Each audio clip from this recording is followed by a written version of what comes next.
Hello everybody, I'm Sayid. I hope that everyone is safe and sound, health and wealth. Our today issue is simple present tense.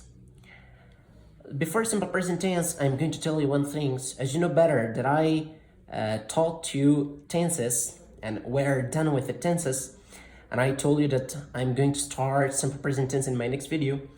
That's why today I'm going to teach you simple present tense, but I'm going to teach you its usages, not its definition, because we do not take care or think it over about its definition. So whatever we are focusing on, that it is usage. Simple present tense.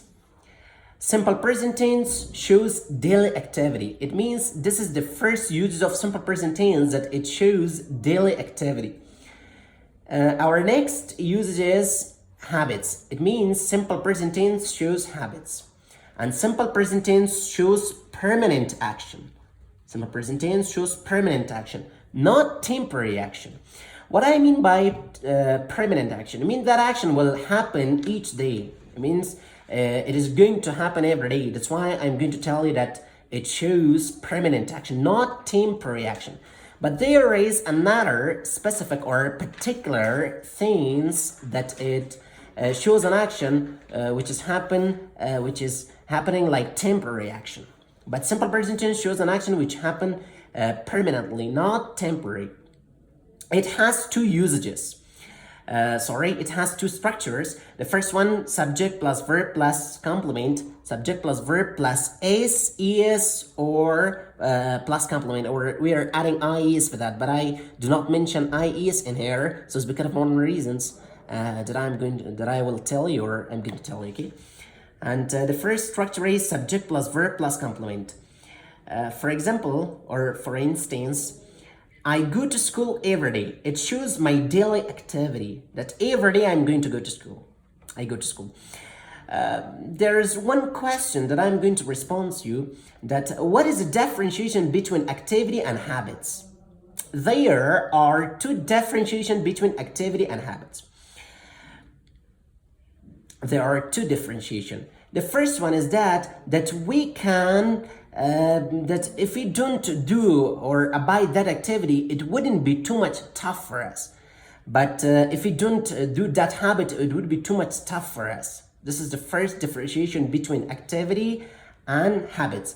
The next one, we can change our activity and it wouldn't be too much sophisticated tough. It's very easy, like a kind of an easiness by if we change our activity. But it's too much tough in order to change our habits. But if we try our best, or if we work hard, so we can change our habit as well, but it would take a little bit time in order to change our habits in no time, okay? It will take a little bit time. If we make this in negative, I go to school every day, is no better that it shows daily activity. And if we make this in negative, I don't go to school.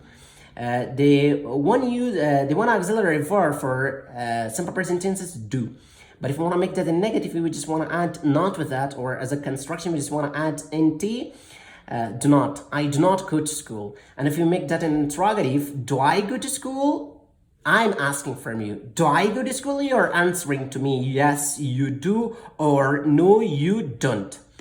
And there is an example for habits that simple present tense shows us with no better that if I say that we smoke cigarette, it means this is our habits, and leaving this habit would be too much sophisticated, tough for us. That's why this is the differentiation between activity and habits. And it also shows permanent action, means that I won't go to school just for one day. I will go to school for 12 years. That's why it shows permanent action, not temporary action. So we are done with the first structure of simple present tense. Now it's time for the second structure of simple present tense.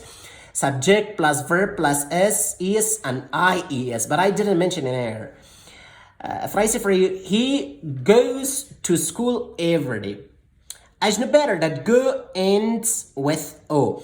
And for those words that they are ending with es, that they are ending with these letters like ch, ss, x, o, z, s, and ch, we are adding es for that. So what are those words that we are adding es for that? As you know better that we are adding s with all words in English language.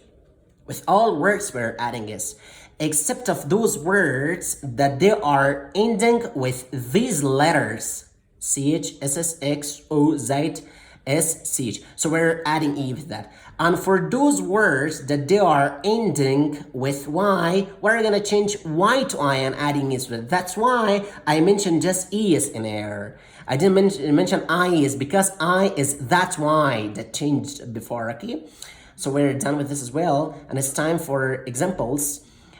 He goes to school every day. It's first example. It shows her daily activity. And he doesn't go to school every day. I just want to make this in negative, and if I want to make this in interrogative, I can say like this, that does he go to school? I'm just going to answer, yes he does, no he doesn't. So we're done with this. It's no better that it all shows permanent action. And if I say she gets up at 5 o'clock, it means in her, it shows her habits, that it would be too much tough that even for one day, she will get up at 6 o'clock or 7 o'clock. Or if I say for you, she will get up at 4 o'clock or 3 o'clock, it'll be too much tough for her. That's why it's her habit that she is getting up at 5 o'clock every day.